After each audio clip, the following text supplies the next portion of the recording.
வணக்கம் மாணவ செல்வங்களே. புதிய நாள் மற்றும் புதிய அமர்வுக்கு வரவேற்கிறோம். ஆசிரியருக்கும் மாணவர்களுக்கும் இடையே ஒரு சிறிய உரையாடலை கவனிப்போம். ஆசிரியர்: நேற்று மழை பெய்து வருவதால் நம் பள்ளிக்கு விடுமுறை அறிவிக்கப்பட்டது. வீட்டில் என்ன செய்தாய்? அருண்: என்னுடைய அம்மா சூப் தயாரித்து கொடுத்தார். அர்ணவ்: சூடான பஜ்ஜி சாப்பிட்டேன்.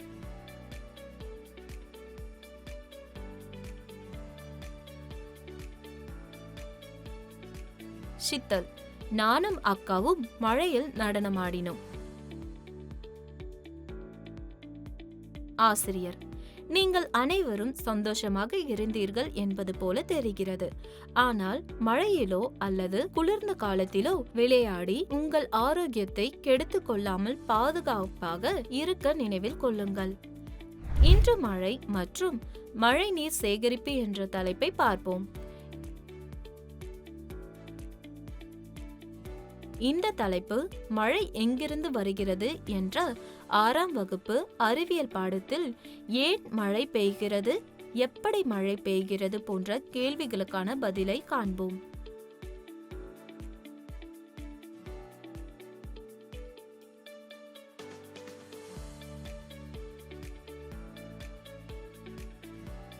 காற்று மற்றும் சூரிய ஒளியைப் போலவே மழையும் ஒரு பொதுவான இயற்கை நிகழ்வு. பொதுவாக மழை காலத்தில் அதிக மழை பெய்யும். வானம் மேகமூட்டத்துடன் இருக்கும்போது மழை பெய்ய வாய்ப்புள்ளது என்பது பொதுவான கருத்து.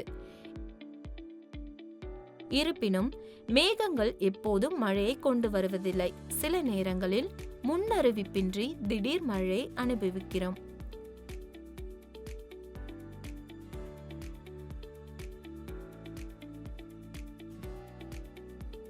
கற்றுக்கொள்வீர்கள்.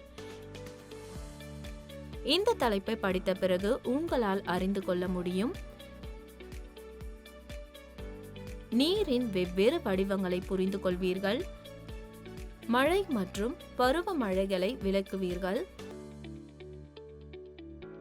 மழை நீர் சேகரிப்பு மற்றும் நீர் பாதுகாப்பில் அதன் முக்கியத்துவம் பற்றி அறிவீர்கள்.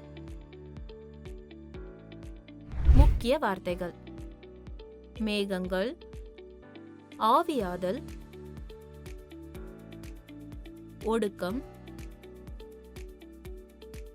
திரவ துளிகள், தென்றல், நீர் சுழற்சி, வளிமண்டலம், பனி, ஆலங்கட்டி. மழை நீர் சேகரிப்பு பற்றிய கருத்து வரைபடத்தை பார்ப்போம்.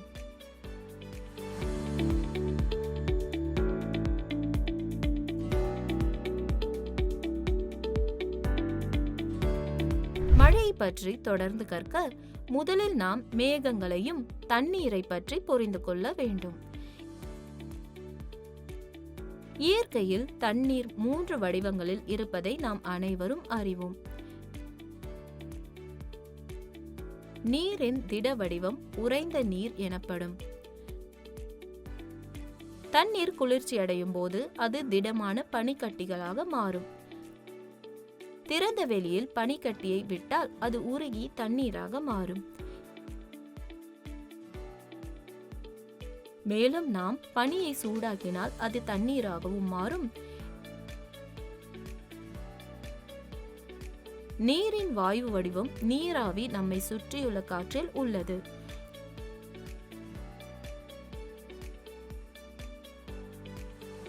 கடல் மற்றும் கடல்களில் உள்ள நீர் வெப்பமடைந்து நீராவியை உருவாக்குகிறது.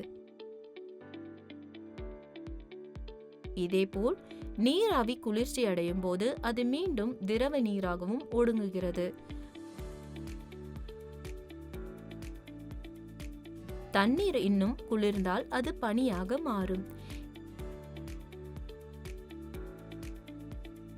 எனவே இந்த 3 வகையான நீரும் ஒன்றுக்கொன்று மாறக்கூடியது.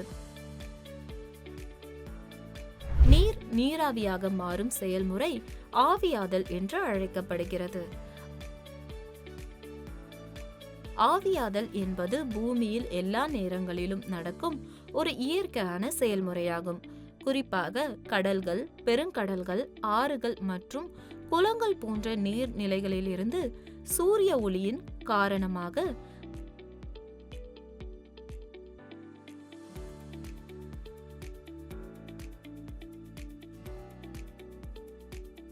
ஆவியாதல் மூலம் உருவாகும் நீராவி காற்றில் கலந்து கண்ணுக்கு தெரியாததாகிறது.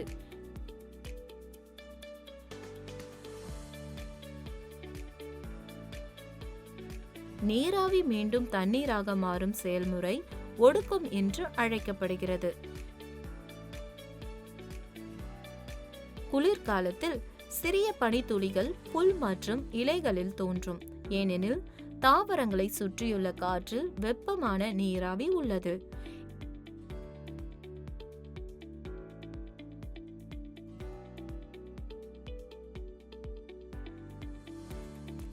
இந்த நீராவி குளிர்ச்சி அடையும் போது அது ஒடுக்கம் காரணமாக இலைகளில் நீர்த்துளிகளை உருவாக்குகிறது.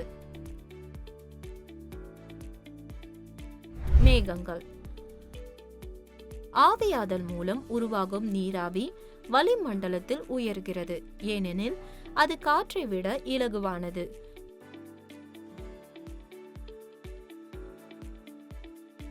பூமியின் மேற்பரப்பில் இருந்து காற்று நகரும் போது அது குளிர்ச்சி அடைகிறது. நீராவி அதிக அளவுகளை அடையும் போது அது குளிர்ந்த காற்றுடன் தொடர்பு கொள்ளும் போது ஒடுங்கி சிறிய நீர்த்துளிகளை உருவாக்குகிறது.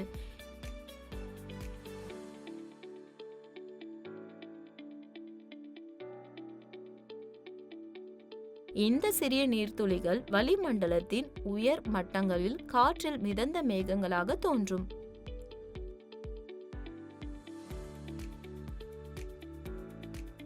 மழை. மேகங்கள் ஒரே இடத்தில் தங்குவதில்லை, அவை காற்றோடு நகரும்.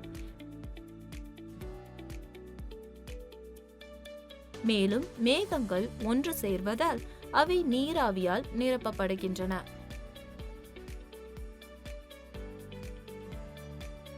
காற்று இந்த மேகங்களை கடலில் இருந்து நிலத்திற்கு கொண்டு செல்கிறது.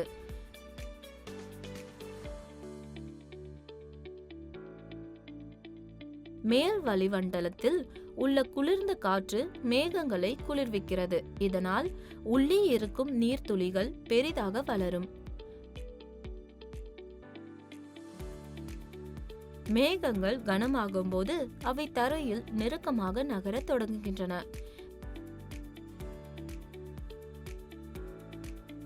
மேகங்களின் நிறம் வெள்ளை நிறத்தில் இருந்து சாம்பல் நிறமாக மாறுகிறது. இது கருமேகங்கள் கூடுவது போல தோற்றமளிக்கும். நீர்த்துளிகள் அதிக கனமாக மாறும்போது மழையாக விழும். மழைக்கு முன் குளிர்ந்த காற்று வீசுவதை அடிக்கடி உணர்கிறோம். மிகவும் குளிர்ந்த நிலையில் நீர்த்துளிகள் பனிக்கட்டிகளாக மாற பனியாக விழும்.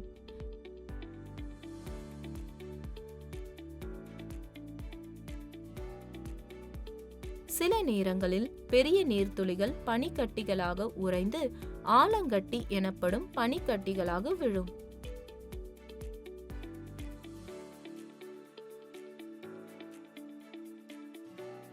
பருவமழை. நாம் பொதுவாக வருடத்தின் குறிப்பிட்ட மாதங்களில் மழையை அனுபவிப்போம். வழக்கமாக ஜூன் முதல் செப்டம்பர் மாதம் வரை மழை பொழியும். இந்த பருவத்தில் தென்மேற்கில் இருந்து வீசும் காற்றுடன் நகரும் மேகங்களால் வானம் நிரம்பியுள்ளது.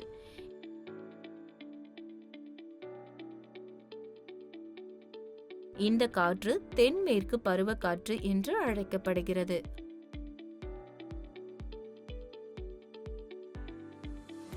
அதேபோல் நவம்பர் மற்றும் டிசம்பர் மாதங்களில் வடகிழக்கில் இருந்து வீசும் காற்றுடன் மேகங்கள் நகர்ந்து மழை பொழிவதை காண்கிறோம். இந்த காற்று வடகிழக்கு பருவக்காற்று என்று அழைக்கப்படுகிறது. இப்போதெல்லாம் ஒழுங்கற்ற மழை பொழிவு முறைகளை நாம் அனுபவித்து வருகிறோம். பருவங்கள் சிறிது மாறி வருகின்றன. ஆவியாதல் மூலம் நீராவியாக மாறும் செயல்முறை நீராவி மேகங்களை உருவாக்குவது மற்றும் மேகங்கள் ஒடுக்கம் மூலம் மழையை உருவாக்கும் செயல்முறை நீர் சுழற்சி என்று அழைக்கப்படுகிறது. நாம் பயன்படுத்தும் தண்ணீர் மற்றும் நீர் சுழற்சியும் என்ற முந்தைய தலைப்பில் இதை பற்றி அறிந்தோம். இனி நீர் சேகரிப்பு பற்றி தெரிந்து கொள்வோம். மழை நீர் சேகரிப்பு. மழை நீரை சேகரித்து பின்னர் பயன்படுத்துவதற்காக சேமித்து வைப்பது நீர் இருப்பை அதிகரிப்பதற்கான ஒரு வழியாகும். இந்த செயல்முறை மழை நீர் சேகரிப்பு என்று அழைக்கப்படுகிறது. இது நீர் விழும் இடத்தில் பிடிப்பது என்ற கருத்தை அடிப்படையாக கொண்டது. கான்கிரீட் சாலைகள் மற்றும் கட்டிடங்களில் விழும் மழை நீர் என்னவாகும்?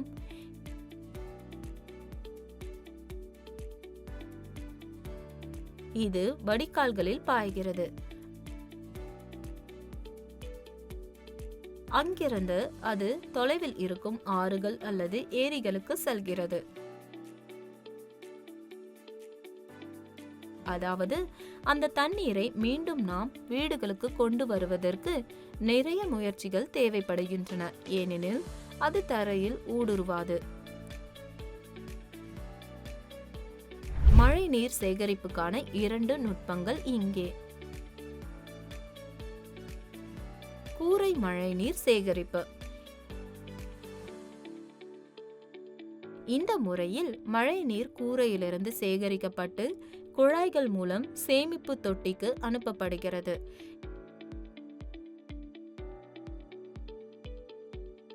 இந்த நீரில் கூரையிலிருந்து மண் மற்றும் குப்பைகள் இருக்கலாம். எனவே அதை பயன்படுத்துவதற்கு முன் வடிகட்ட வேண்டும்.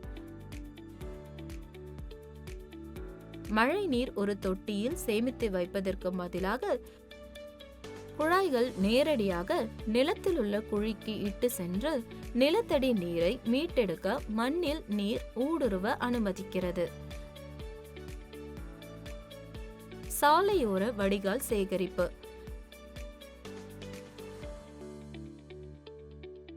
மற்றொரு விருப்பம் மழை நீர் சேகரிக்கும் சாலையோர வடிகால்களில் இருந்து நேரடியாக நிலத்தில் செல்வது. இது மழை மற்றும் மழை நீர் சேகரிப்பு பற்றியது. இந்த காணொளி உங்களுக்கு பிடித்திருந்தது என்று நம்புகிறேன். நினைவில் வைத்துக் கொள்ளுங்கள்,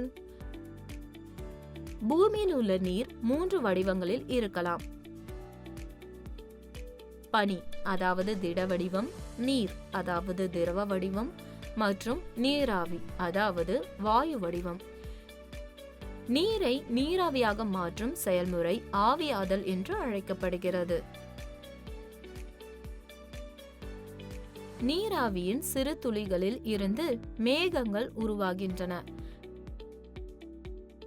கடல்கள், ஏரிகள், குளங்கள் போன்றவற்றின் மேற்பரப்பில் இருந்து நீர் ஆவியாதல் மேக உருவாக்கத்தின் ஒரு பகுதியாகும்.